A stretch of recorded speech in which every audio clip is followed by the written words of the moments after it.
Welcome back to Nation UP Media. आइए जानते हैं यूपी की कुछ महत्वपूर्ण और बड़ी खबरें। उससे पहले आप हमारी किस जिले से खबरें देख रहे हैं हमें कमेंट में जरूर बताएं। इस वीडियो को लाइक करें, चैनल को जरूर सब्सक्राइब करें। आइए जानते हैं यूपी की कुछ बड़ी और महत्वपूर्ण बड़ी खबरें। दिवाली पर रोजगार मेला देगा युवाओं को नौकरी। बेरोजगार एवं शिक्षित युवाओं को रोजगार उपलब्ध कराने के लिए सरकार द्वारा निरंतर प्रयास किए जाते हैं ताकि देश में बेरोजगारी दर को कम किया जाए। देश में बेरोजगारी दर को देखते हुए भारत सरकार द्वारा रोजगार मेले का प्रारंभ किया गया है। रोजगार मेले के माध्यम से सभी कर्मचारियों और नियोजकों को ही एक मंच पर आमंत्रित किया जाता है। रोजगार के अवसर उपलब्ध कराए जाते हैं। अगर आप भी बेरोजगार हैं और रोजगार प्राप्त करना चाहते हैं तो आप रोजगार मेले के तहत आवेदन का लाभ प्राप्त कर सकते हैं। आज हम आपको इस आर्टिकल के माध्यम से रोजगार मेले से संबंधित सभी महत्वपूर्ण जानकारी उपलब्ध कराएंगे। जैसे रोजगार मेला क्या है, इसके उद्देश्य, लाभ, विशेषताएं, पात्रता, आवश्यक दस्तावेज एवं आवेदन प्रक्रिया आदि। इसके लिए आपको पूरी जानकारी बताते हैं। रोजगार मेले का आरंभ भारत सरकार द्वारा देश के बेरोजगार नागरिकों को रोजगार उपलब्ध कराने के लिए किया गया है। इस मेले के माध्यम से बेरोजगार युवाओं को रोजगार प्राप्त कराया जाएगा। रोजगार मेले का आयोजन बेरोजगार आवार्थियों नियोजकों को एक ही स्थान पर आमंत्रित कर रोजगार मुहैया कराया जाता है। इस मेले में देश की कंपनी द्वारा भाग लिया जाता है जो बेरोजगार युवाओं नौकरी प्रदान करती है। आयोजन के माध्यम से सरकारी, सार्वजनिक एवं निजी क्षेत्र में भर्तियां की जाती है। इसके अलावा कुछ विभाग एवं ऑन द स्पॉट नौकरी भी प्रदान करती हैं। जो केवल हाई स्कूल पास है वह भी रोजगार मेले के माध्यम से लाभ प्राप्त कर सकते हैं। इसके अलावा IIT का तथा डिप्लोमा पास अभ्यर्थियों को भी रोजगार मेले के तहत रोजगार के अवसर प्रदान किए जाते हैं तथा युवाओं के कौशल के आधार पर रोजगार के अवसर प्रदान किए जाते हैं। इच्छुक लाभार्थी इस योजना में भाग लेने के लिए आवेदन कर सकते हैं। भारत देश के प्रधानमंत्री नरेंद्र मोदी ने 22 अक्टूबर 2022 को रोजगार मेले का शुभारंभ किया। रोजगार मेले के माध्यम से देश के 10 लाख बेरोजगार युवाओं को रोजगार देने का प्रावधान रखा गया। पीएम रोजगार मेले में पीएम मोदी जी के द्वारा 75,000 युवाओं को नियुक्ति पत्र सौंपे गए। देश के अलग अलग सरकारी मंत्रालयों और विभागों द्वारा युवकों की नियुक्ति की जाएगी, जिसके माध्यम से 38 मंत्रालयों व विभागों में देश भर से चयनित युवाओं को रोजगार मेले के तहत नियुक्त किया जाएगा। देश के सभी रिक्त पदों को सरकार द्वारा इस अभियान के माध्यम से 18 महीने में भरा जाएगा। कर्मचारी चयन आयोग, संबंधित मंत्रालय, यूनियन पब्लिक सर्विस कमीशन और रेलवे भर्ती बोर्ड के माध्यम से रोजगार मेले में भर्ती की जाएगी। मिशन बोर्ड के माध्यम से 1.5 साल में सभी सरकारी विभागों और मंत्रालयों में 10 लाख भर्तियां करने का निर्देश दिया गया है। 3 दिन धरने के बाद हरियाणा प्रशासन ने उत्तर प्रदेश के किसानों को दी धान बेचने की अनुमति। हरियाणा में बिक्री के लिए उत्तर प्रदेश के आने वाले धान पर लगी रोक को समाप्त कर उत्तर प्रदेश के किसानों द्वारा हरियाणा में धान की बिक्री का रास्ता साफ हो गया। इससे पहले हरियाणा राज्य कृषि विपणन बोर्ड के आदेश के बाद करनाल जिला प्रशासन ने उत्तर प्रदेश के किसानों को हरियाणा में धान बेचने पर रोक लगा दी थी, जिसके विरोध में किसानों ने शामली जिले में मेरठ करनाल हाईवे पर धरना शुरू कर दिया था। इस स्थिति में शामली जिले के उत्तर प्रदेश हरियाणा सीमा पर धान से जल्दी करीब 500 ट्रैक्टर ट्रालियां फंस गई थी।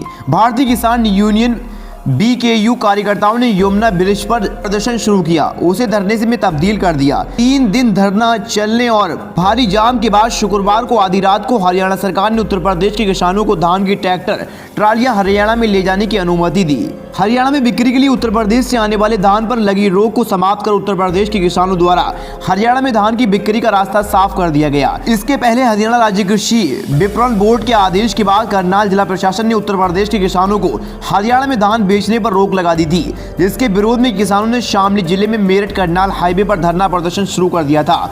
इस स्थिति में शामली जिले के उत्तर प्रदेश हरियाणा सीमा पर धान से लदी करीब 500 ट्रैक्टर ट्रालियां फंस गई थी। भारतीय किसान यूनियन BKU के कार्यकर्ताओं ने यमुना ब्रिज पर प्रदर्शन शुरू कर उसे धरने में तब्दील कर दिया।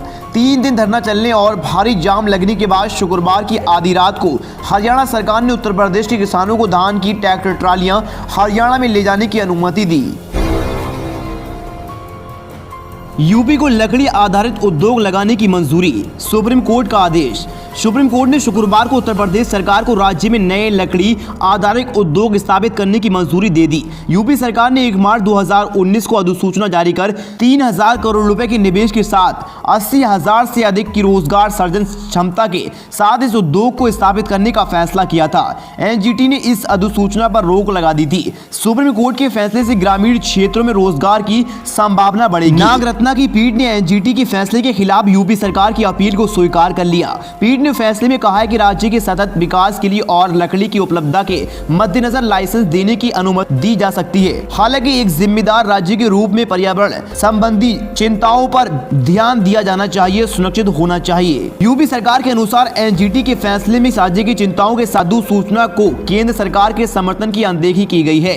सरकार ने फैसले को एक तरफा दृष्टिकोण पर आधारित बताया था। एनजीटी ने अपने फैसले में 1 मार्च 2019 के नोटिस के अलावा उसके बाद जारी अस्थायी लाइसेंस को रद्द कर दिया था।